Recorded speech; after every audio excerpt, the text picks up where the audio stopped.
The marble floor was so polished I could see the trembling in my own reflection as I stood in the Langford mansion's foyer, clutching the strap of my worn-out bag like it was the only solid thing left in my life. Cold air drifted from the high ceiling vents, carrying the faint scent of lemon polish and something sharper, like secrets sealed too long.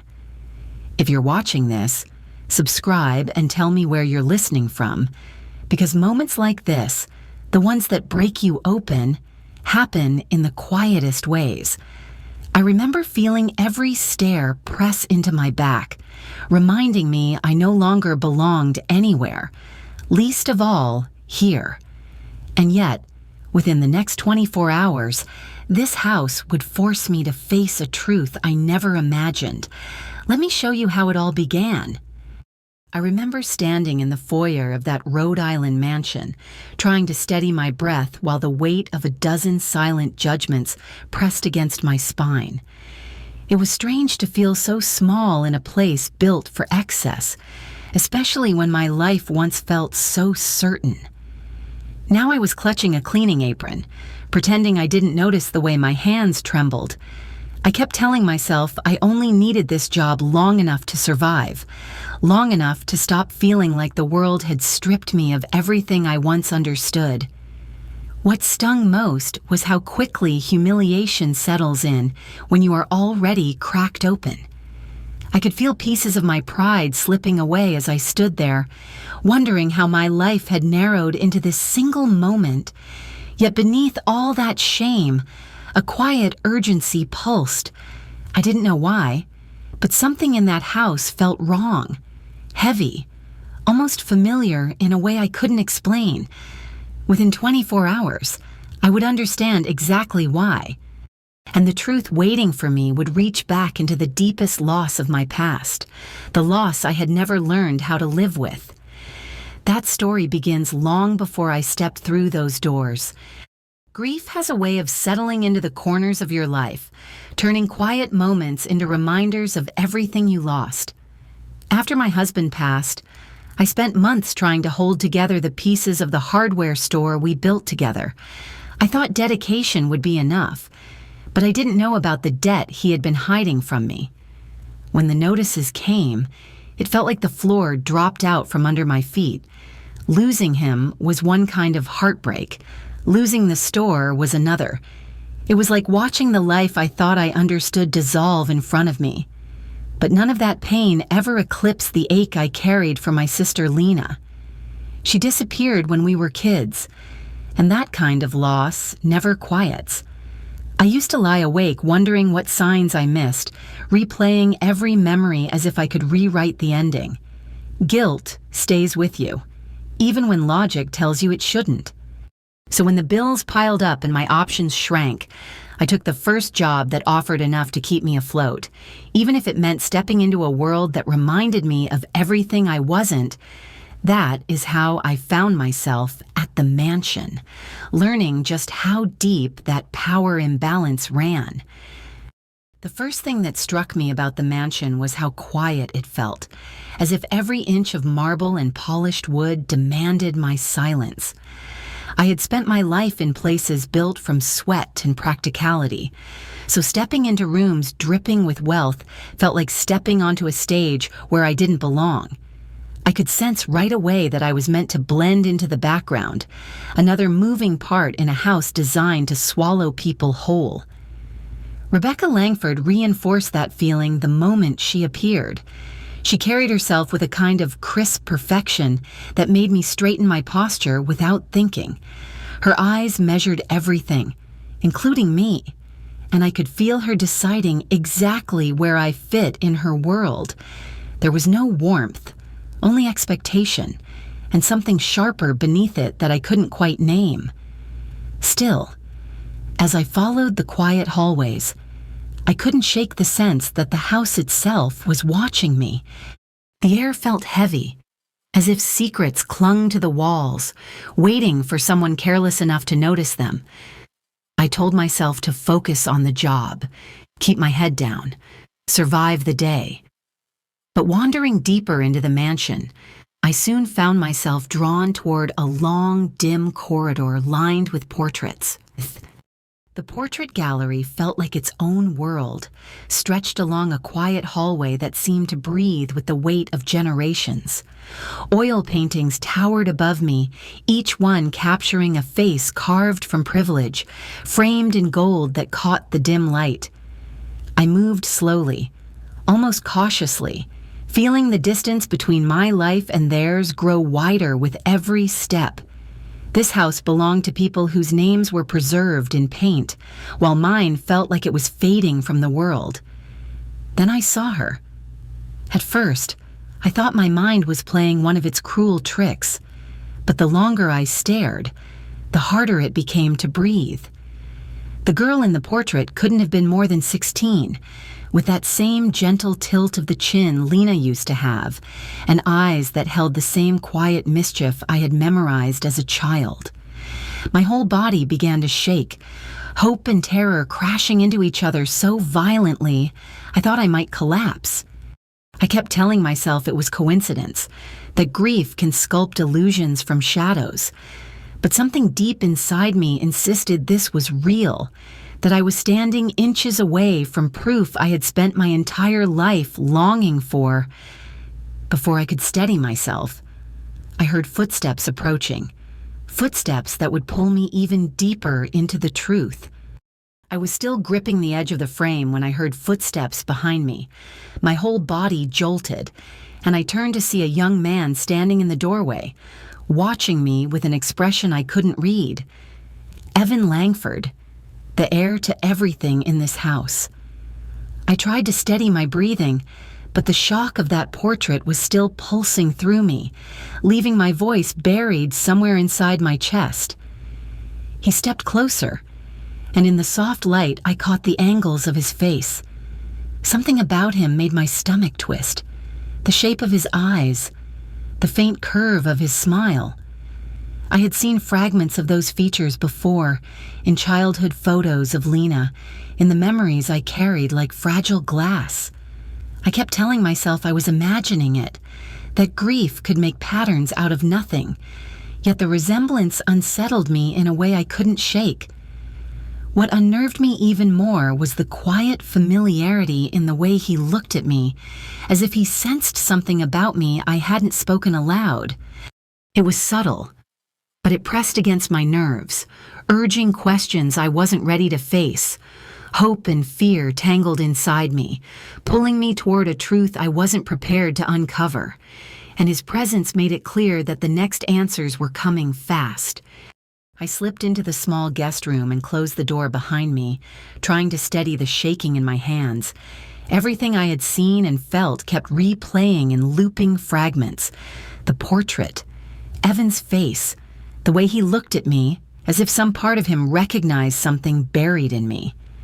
I pressed my palms to my eyes, but memories of Lena broke through anyway. I saw her running through our backyard, sunlight tangled in her hair, laughing with a joy so bright it felt impossible to lose. Yet I had lost her.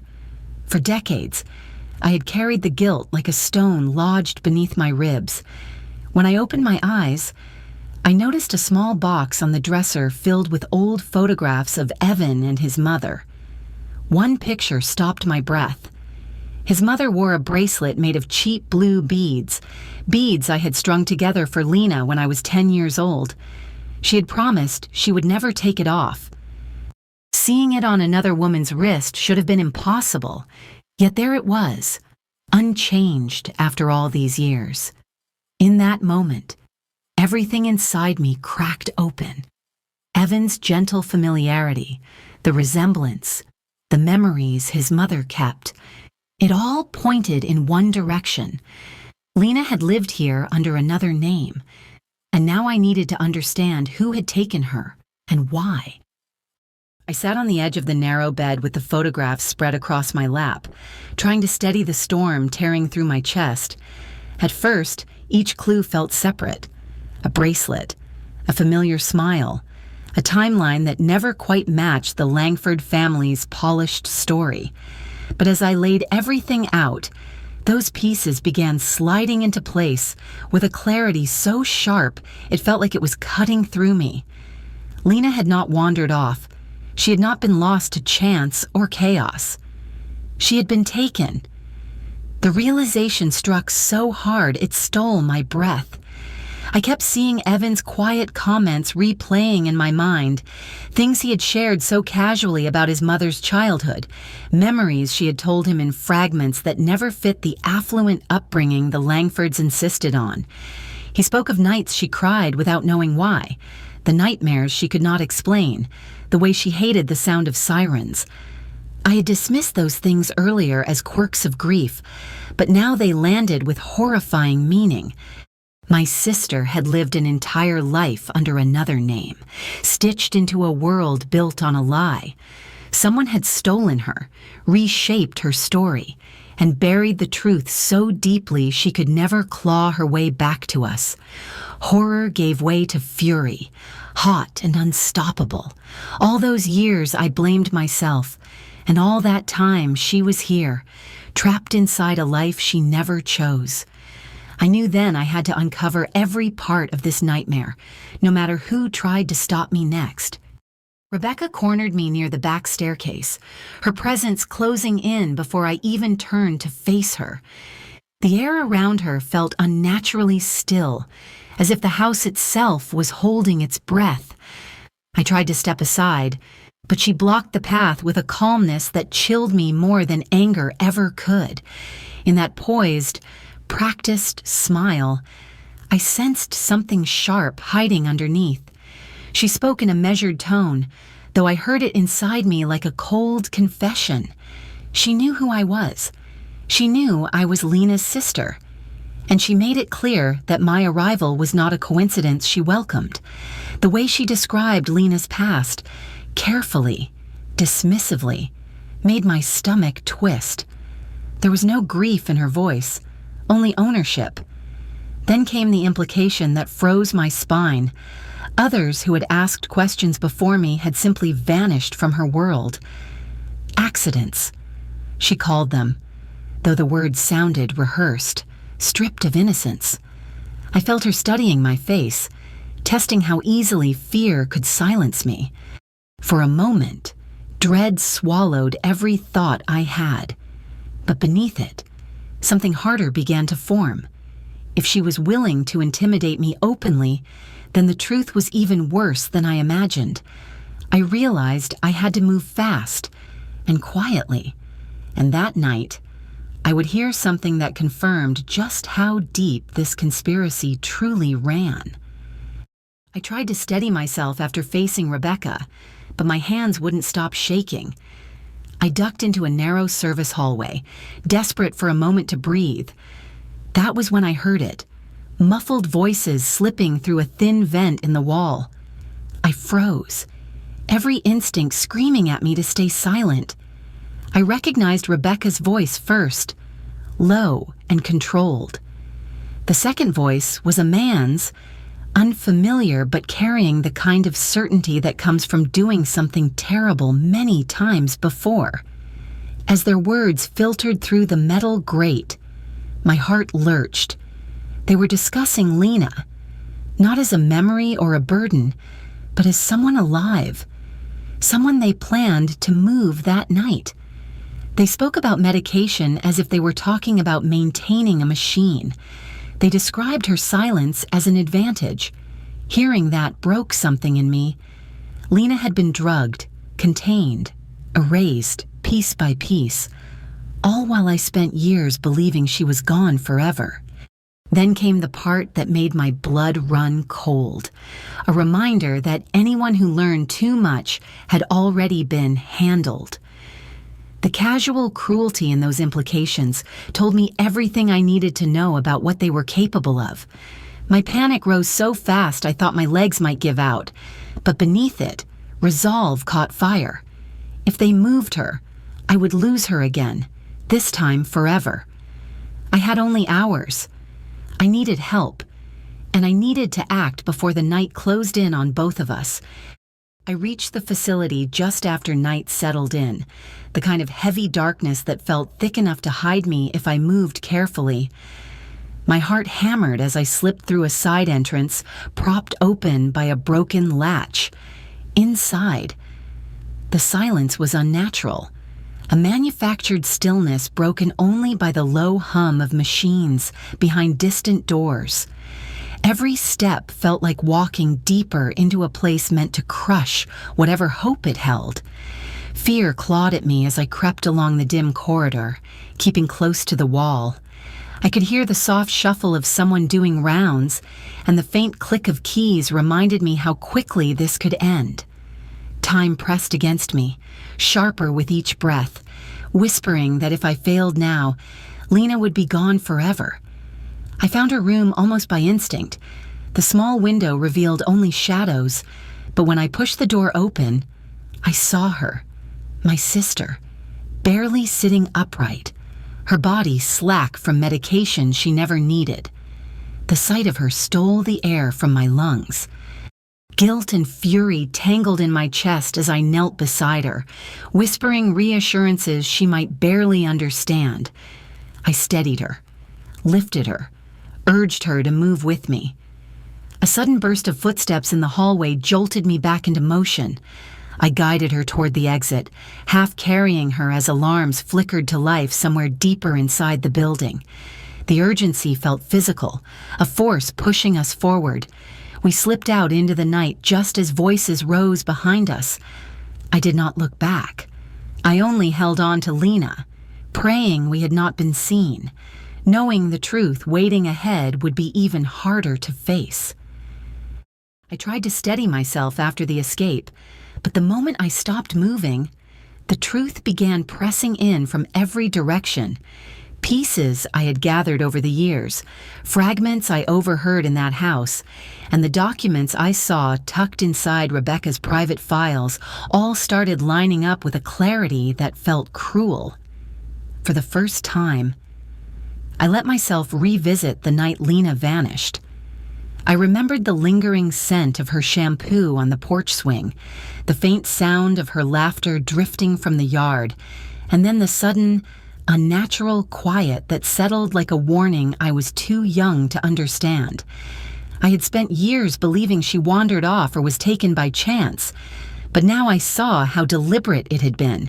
Rebecca had orchestrated it, or at the very least enabled it. She had turned Lena into the perfect adopted daughter, a sympathetic story for a wealthy family hungry for admiration. Lena had been reshaped, renamed, and folded into their legacy as if her real life meant nothing. The weight of that truth crushed me. My sister had grown into adulthood inside a narrative built on theft, her memories smothered and her identity stolen long before she could protect it. Grief and anger fused into something sharp inside me. I could no longer pretend ignorance was mercy. I vowed then to expose everything this family had done and to shield Lena from whatever darkness still lingered around us. What came next would demand courage I had never needed before, but I knew there was no turning back. In the hours after Lena and I slipped into the dark, I felt shaken to my core, yet my resolve hardened with every breath. I knew escape alone was not enough. The truth had to be dragged into the light. I gathered everything I had seen and everything I had taken. Documents tucked inside my coat, digital records copied in moments of terror, and the memories that now formed a clear, undeniable pattern. Each piece strengthened my conviction that exposing this family was worth any personal risk. When I reached out to the authorities and a trusted advocate I had contacted earlier, the response was immediate. The evidence was too detailed, too damning to ignore. As investigators stepped in, the polished veneer surrounding Rebecca and her circle began to fracture. Rumors spread first, then statements, then full confessions from those who feared being left behind with the blame. Watching that carefully built facade collapse felt like witnessing a storm finally break after years of suffocating heat. Seeing Lena protected by people who finally believed us brought a wave of relief so profound it left me trembling. Justice was not perfect and never would be, but it was real enough to steady my pulse and loosen the knot inside my chest. As the noise of legal battles and public outrage swelled around us, I found myself craving something quieter, room to breathe, to heal, to imagine what life might look like beyond survival. In the weeks after everything broke open, my life felt strangely quiet, as if the world itself needed a moment to breathe with us. Lena and I spent our days moving through a kind of gentle fog, learning each other again in small, cautious steps. Her recovery has been slow, but every time she reaches for my hand or remembers something from our childhood, I feel another piece of my heart settle back into place. We both grieve the years we lost, yet there is a strength growing between us that I never expected to feel again. I'm learning to live outside of survival mode, to let hope rise without immediately bracing for the next blow. Some mornings I catch myself smiling for no reason, realizing that the weight I carried for so long is finally loosening. I never imagined I would find a path forward after losing so much, but standing beside my sister, I see how resilience can rebuild even the most shattered lives. Thank you for listening to this journey, for walking through the darkness and the light with me. If any part of my story echoes something in your own life, I hope you'll share it below. I read every message, and your voices matter more than you know. There was a moment, not long ago, when I believed my life had already taken everything it could from me. But this journey taught me that even in the darkest places, love keeps reaching, keeps insisting that we hold on a little longer. I learned that resilience isn't loud or heroic. Sometimes it is just the quiet decision to keep searching for the people who shaped our hearts. I'm grateful for every breath of healing, every fragile step my sister and I now take together, and every reminder that hope can rise even after years of silence. If anything in my story touched something in your own life, I would truly love to hear it. Your reflections, your experiences, your thoughts, they matter. Please share them below so this space can hold your voice too.